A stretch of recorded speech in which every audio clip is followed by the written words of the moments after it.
എല്ലാവർക്കും പുതിയൊരു job information വീഡിയോയിലേക്ക് സ്വാഗതം.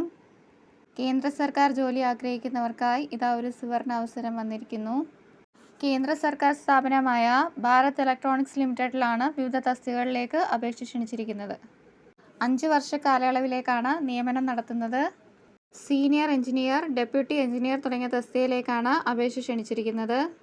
സീനിയർ എഞ്ചിനീയർ ഇൻ കമ്പ്യൂട്ടർ സയൻസിന് വേണ്ടുന്ന വിദ്യാഭ്യാസ യോഗ്യത BE അല്ലെങ്കിൽ BTech ഇൻ കമ്പ്യൂട്ടർ സയൻസ് ആണ്. സീനിയർ എഞ്ചിനീയർ ഇൻ ഇലക്ട്രോണിക്സിന് വേണ്ടുന്ന വിദ്യാഭ്യാസ യോഗ്യത BE അല്ലെങ്കിൽ BTech in electronics. Deputy engineer in computer സയൻസിന് വേണ്ടുന്ന വിദ്യാഭ്യാസ യോഗ്യത BE അല്ലെങ്കിൽ BTech ഇൻ കമ്പ്യൂട്ടർ സയൻസ് ആണ്. ഡെപ്യൂട്ടി എഞ്ചിനീയർ ഇൻ ഇലക്ട്രിക്കലിന് വേണ്ടുന്ന വിദ്യാഭ്യാസ യോഗ്യത BE അല്ലെങ്കിൽ BTech ഇൻ ഇലക്ട്രിക്കൽ ആണ്. ഡെപ്യൂട്ടി എഞ്ചിനീയർ ഇൻ ഇലക്ട്രോണിക്സിന് വേണ്ടുന്ന വിദ്യാഭ്യാസ യോഗ്യത BE അല്ലെങ്കിൽ BTech ഇൻ ഇലക്ട്രോണിക്സുമാണ്. സീനിയർ എഞ്ചിനീയേഴ്സിന് കുറഞ്ഞത് 4 വർഷത്തെ എക്സ്പീരിയൻസ് ഉണ്ടായിരിക്കണം. ഡെപ്യൂട്ടി എഞ്ചിനീയേഴ്സിന് എക്സ്പീരിയൻസിൻ്റെ ആവശ്യമില്ല.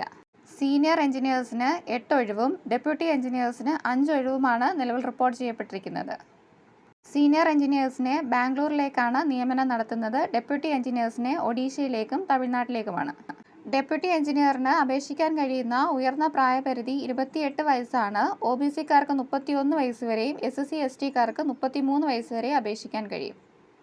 സീനിയർ എഞ്ചിനീയേഴ്സിന് അപേക്ഷിക്കാൻ കഴിയുന്ന ഉയർന്ന പ്രായപരിധി 35 വയസ്സാണ്. OBC-ക്കാർക്ക് 38 വയസ്സ് വരെയും SC/ST-ക്കാർക്ക് 40 വയസ്സ് വരെ അപേക്ഷിക്കാം.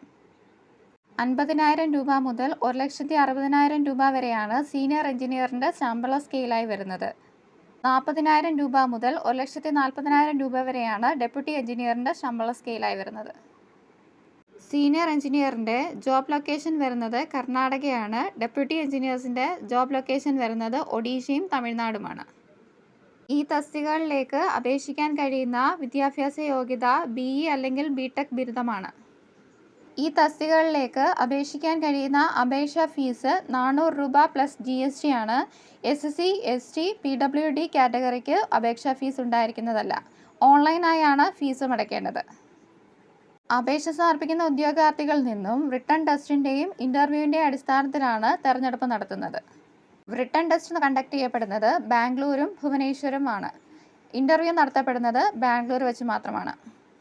ഓൺലൈനായാണ് ഈ തസ്തികകളിലേക്ക് അപേക്ഷ സമർപ്പിക്കേണ്ടത്. അപേക്ഷ സമർപ്പിക്കേണ്ട ഒഫീഷ്യൽ വെബ്സൈറ്റ് www.jobapply.in/bell2024 എന്ന ഒഫീഷ്യൽ വെബ്സൈറ്റിലൂടെയാണ് അപേക്ഷ സമർപ്പിക്കേണ്ടത്.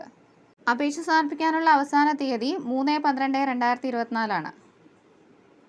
12/11/2024 മുതൽ 3/12/2024 വരെയാണ് അപേക്ഷ സമർപ്പിക്കാനുള്ള തീയതി.